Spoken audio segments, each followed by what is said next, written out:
दोस्तों, एक सच बताऊं, आप सुबह उठने से लेकर के रात को सोने तक हर महीने हज़ारों रुपए यूएस इकॉनमी में इन्वेस्ट करते हो। No, I am not joking. सुबह आप जिस आईफोन पर स्क्रॉल करते हो, दिन भर गूगल, चैट जीपीटी से डिस्कशन करते हो, पेप्सी, कोक, लेज, और रात में जब आप सोने से पहले नेटफ्लिक्स पर मूवी देखते हो, ये सारी की सारी कंपनीज यूएस की हैं। इस तरह से आप हर साल अपना हज़ारों रुपया यूएस की इकॉनमी में इन्वेस्ट कर रहे हो। बट जब इसका रिटर्न लेने की बारी आती है तब हम पीछे रह जाते हैं। सोचिए, अगर जब एनवीडिया का कोई चिप बिके या माइक्रोसॉफ्ट का कोई एआई टूल अपडेट हो, उसका कुछ हिस्सा आपको भी मिल जाए तो कैसा रहेगा। तो चलिए आज के वीडियो में हम डाइसेक्ट करते हैं यूएस इन्वेस्टमेंट के ऑप्शंस को, और ये भी जानते हैं कि कैसे आप इंडिया में बैठे बैठे आराम से यूएस की इकॉनमी में इन्वेस्ट कर सकते हो और रिटर्न्स कमा सकते हो। और साथ ही हम कंपेयर करेंगे उन दो कॉमन इन्वेस्टमेंट ऑप्शंस को, म्यूचुअल फंड और डायरेक्ट इक्विटी को, जिनके जरिए आप यूएस मार्केट में इन्वेस्ट करते हो। अब एक कॉमन क्वेश्चन आता है, भाई अपना स्टॉक मार्केट भी तो है, निफ्टी है, सेंसेक्स है, तो यूएस मार्केट क्यों जाना? यहाँ से भी तो लोग अच्छा पैसा कमा रहे हैं, अच्छा इन्वेस्टमेंट कर रहे हैं, इंडिया की ग्रोथ स्टोरी का पार्ट बन रहे हैं। तो इसके दो बड़े रीज़न हैं। पहला है मोनोपोली एंड ग्लोबल लीडर्स। आइए समझते हैं क्या है ये मोनोपोली एंड ग्लोबल लीडर्स। आप जब इंडिया में इन्वेस्ट करते हो तो इंडिया की बड़ी कंपनीज जैसे टाटा, रिलायंस, इन्फोसिस, एचडीएफसी जैसी कंपनीज में इन्वेस्टमेंट होता है, which is very good. They are giving you a good return. But ये ध्यान रखिए, आजकल का दौर एआई का दौर है, और एआई में जो कंपनीज लीडर्स हैं वो है माइक्रोसॉफ्ट, अमेज़ॉन, मेटा, एनवीडिया। ये सारी की सारी कंपनीज यूएस में लोकेटेड हैं और यूएस मार्केट में ही लिस्टेड है। ये पूरी दुनिया से पैसे कमा रहे हैं, and this is the reason why America is a super power, and this is going to be at least for the decades from now. दूसरा जो बड़ा रीज़न है यूएस मार्केट में इन्वेस्टमेंट को सजेस्ट करने का, वो है करेंसी एडवांटेज का। अकॉर्डिंग टू दिस, अगर यूएस मार्केट 0% रिटर्न भी देता है तब भी आप अच्छा पैसा कमा सकते हो, क्योंकि हिस्टोरिकली ये देखा गया है कि यूएस डॉलर के मुकाबले इंडियन रुपीस वीक हो रहा है। आजकल तो 94-95 रुपए के आसपास हो गया है।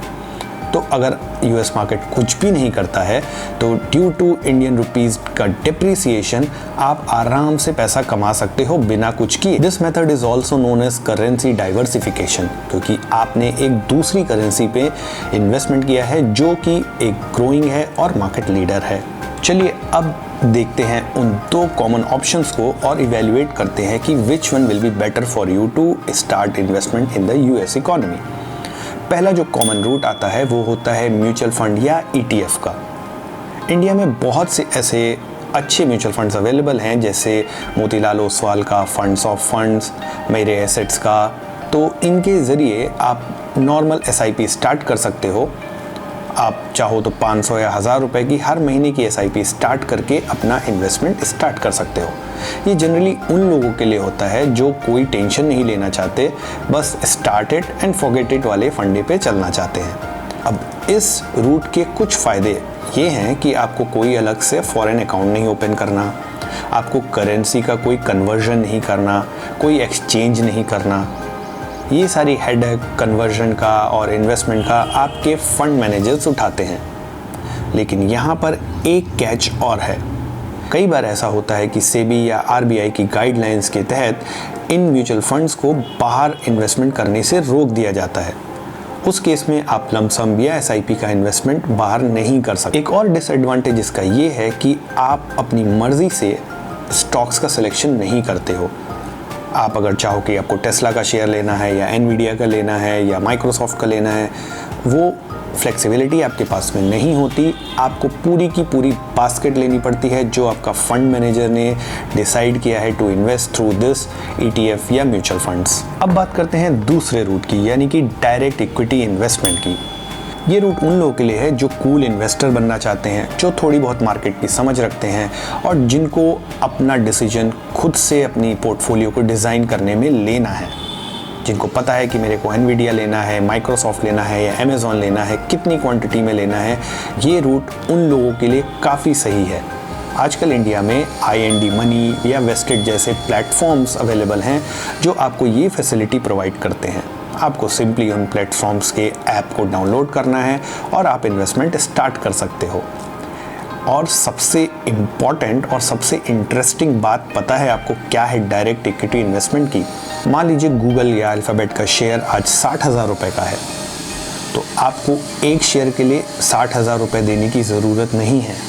आप चाहो तो सिर्फ 5,000 या 10,000 रुपये से भी इन्वेस्टमेंट कर सकते हो। इसको बोलते हैं फ्रैक्शनल शेयर, यानी कि आप उस शेयर में भी एक टुकड़ा ले सकते हो। है ना इंटरेस्टिंग? तो चलिए अब ये भी जान लेते हैं कि डायरेक्ट इक्विटी इन्वेस्टमेंट इन US मार्केट के पंगे क्या हैं, कॉन्स क्या हैं। तो सबसे ज़्यादा ध्यान देने वाली बात यहाँ पर ये है कि अगर आप डायरेक्ट इक्विटी में इन्वेस्टमेंट करते हो किसी भी फॉरेन मार्केट में, तो आपको RBI की LRS स्कीम यानी कि लिबरलाइज्ड रेमिटेंस स्कीम के रूल्स को मानना पड़ेगा।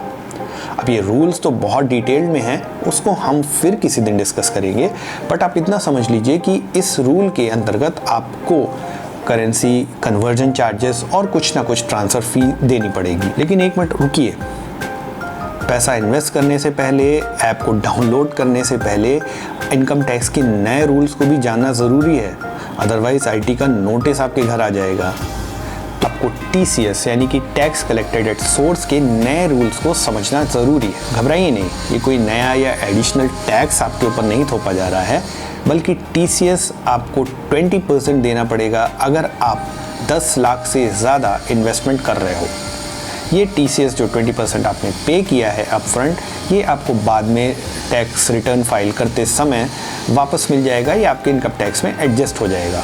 गवर्नमेंट ये करती है to track people who are investing money outside of India. लेकिन अगर आपका इन्वेस्टमेंट 10 लाख या उससे कम है तो आपको कोई TCS देने की ज़रूरत नहीं। तो फाइनल वर्डिक्ट क्या हुआ?